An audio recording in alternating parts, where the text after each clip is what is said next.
Hello students of class 11, we had already started the chapter Macbeth, and we last stopped at the banquet scene.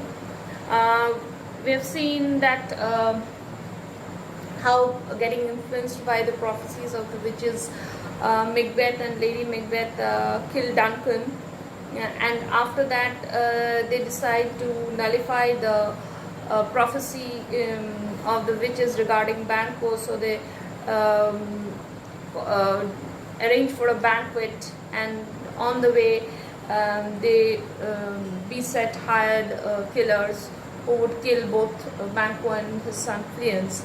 But what happens, Banquo is killed but Fleance escaped, and then we have the banquet scene where the ghost of Banquo appears, and Macbeth turns pale seeing him occupying his chair.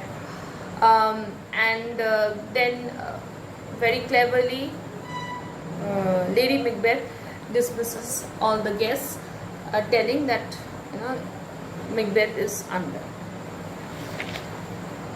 Macbeth and his wife had their sleeps affected with terrible dreams, and the blood of Banquo troubled them not more than the escape of Fleance, whom they now looked upon as the father to a line of kings who would keep their posterity out of throne.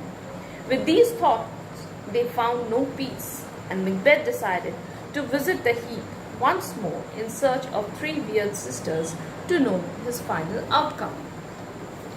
So when they were already, that sense of guilt was always within them, and moreover, they could not accept the fact that Fleance had escaped.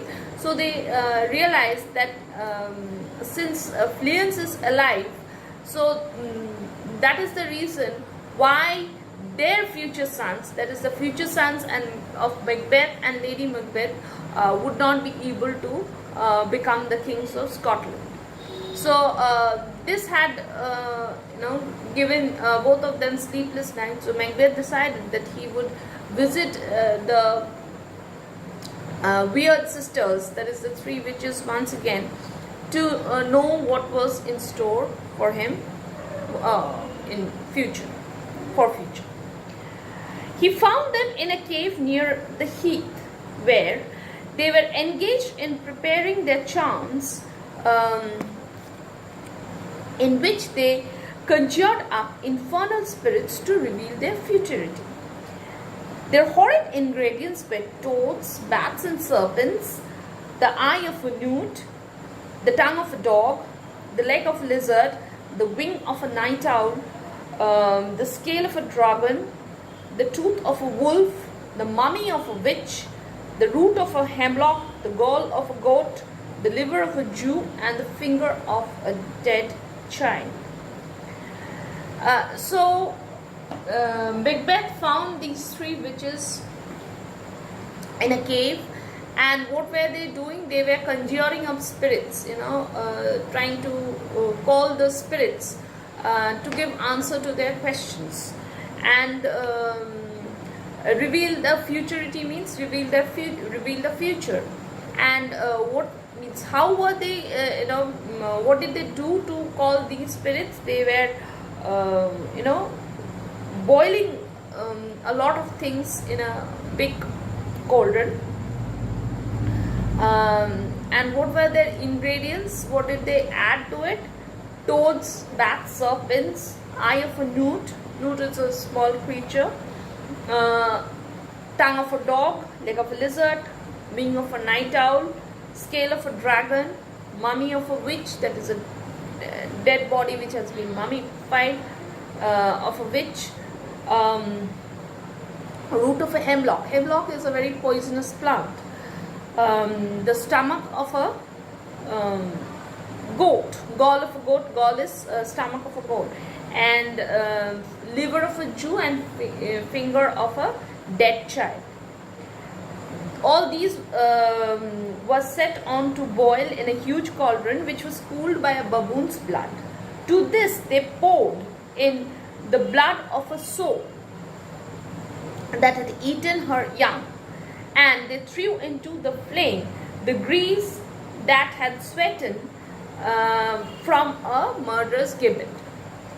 By these charms, they bound the informal spirits to answer their questions. So, what did they do? They were boiling everything, and then they added a baboon's blood to it. And then the grease, that is the sweat of a murderer who was, being tried, who would be hung very soon.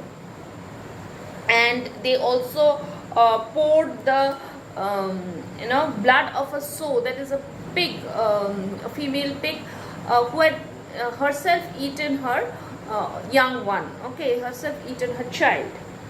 And in this way they were trying to call the spirits, to conjure the spirits. Macbeth demanded to know from them whether he would have his doubts resolved by them or by their masters, the spirits. So Macbeth wanted to do, I have certain questions, who will answer my questions? He was not daunted by the ceremonies that he saw, and boldly said, "Where are they? Let me see them." So daunted by the ceremonies means he was not at all, moved in the sense he did not find anything very shocking when he saw all these horrible things were being boiled in a cauldron, and they were adding other things which we would never even think of in our wildest dreams. But that did not affect, in a sense, Macbeth in any way, and he just asked that, "Where are they? Please call them." So they called the spirits. There were 3 of them. The first one looked like an armed head, called Macbeth by name, and told him, "Beware the Thane of Fife." Macbeth thanked him for the caution. He was envious of Macduff, the Thane of Fife. So the first spirit, how did it look? It looked like an armed head. Okay. And what did the spirit warn Macbeth? It said that, "Beware of the Thane of Fife." Thane of Fife was Macduff, and Macbeth was very much jealous of Macduff. So this was the warning that was given by the witch.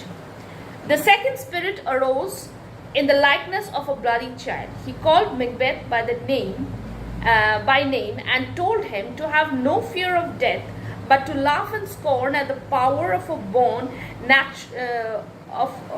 man born of a woman's womb. He advised him to be bold, bloody, and resolute. Then lived Macduff, remarked the king. "What need do I fear of you, Macduff? But I will make assurance doubly sure. You will not live so that I can tell the pale-hearted fear that it lies and sleep in spite of thunder." That is what this paragraph means, is that the second spirit looked like a bloody child. And what did it tell Macbeth? That, "Macbeth, you need not worry, because nobody who is born naturally of a woman," okay, naturally of a woman means who has been for 9 months and then delivered in a normal way, okay, such a person would not be able to kill you. So you need not worry. So hearing this, Macbeth was very happy. He said that, "Okay, so I will make doubly sure means I will kill you, Macduff. Okay, so I need not fear about Macduff, and I will kill you, Macduff." And he also said that you will not live so that I can tell the pale-hearted fear that it lies and sleep in spite. That is, he said that by killing Macduff, I will be able to overcome my fear and sleep peacefully at night. A spirit arose in form of a crowned child with a tree in his hand. He also called Macbeth by name, comforted him against conspiracies, and told him that he would never be vanquished until the woods of Birnam to Dunsinane Hill would come against him. So, what did the third spirit tell him? The third spirit looked like a crowned child, a child with a crown with a tree in his hand, and it said that you will be killed, Macbeth, only when the Birnam woods, that is the Birnam forest, comes to Dunsinane Hill. So we stop here today. We will do the rest of the chapter in the next class. Thank you.